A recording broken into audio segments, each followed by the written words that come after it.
Guys, nandito po ako sa likod bahay namin. Naglilinis po ako ng likod namin kasi ang dami na talagang kalat. Hindi kasi matsyempohan, hindi kasi wala kasing oras, may mga work. At instead of maglilinis, ito na lang muna yung tanim ko na rainforest ang uunahin ko kasi na-damage yung mga leaves niya, siguro nakain ng uod. At yun nga, hindi nga naalagaan. Look at it. Ito guys, oh. Tingnan nyo guys. Ito, oh. Na-damage yung mga leaves niya. Sayang. Pero okay pa naman yung sa mga new leaves niya. Pero yung mga nauna, kawawa. Kawawang-kawawa. Kasi dito siya, kasi pag doon sa loob ng bahay, wala masyadong space. Yan guys. But guys. I'm gonna cut the old leaves, yung mga damaged leaves ni guys. Pero tingnan yung ganda pa, diba? Super ganda pa. May nag-suggest kasi sa akin na puputulin daw yung mga sira-sirang leaves. Ayan. Tingnan nyo guys. Subukan natin putulin. Ika-cut ko daw para yung maayos siya. Ayan guys.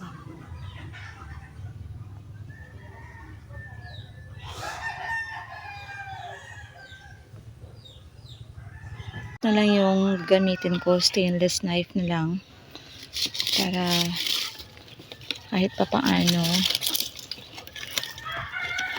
kasi kawawa naman talaga to. Yan, ang laki ng mga puno guys.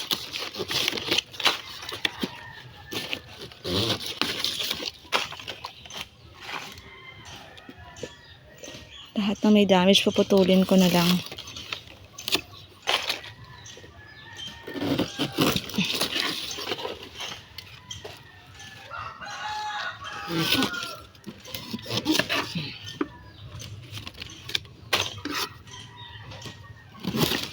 Sakaling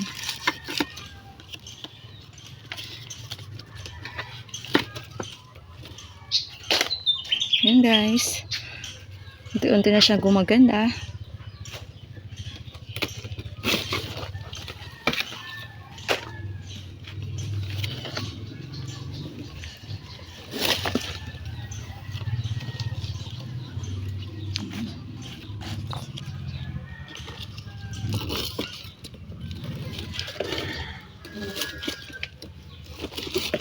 Yan. Oy, maganda na siya guys, diba? Few leaves na lang yung natira.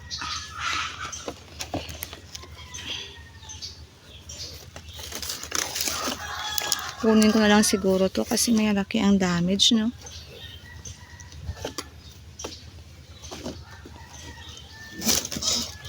Yan. Yan, very few na lang yung natirang leaves guys. Ayan na siya. Oy, ang ganda na.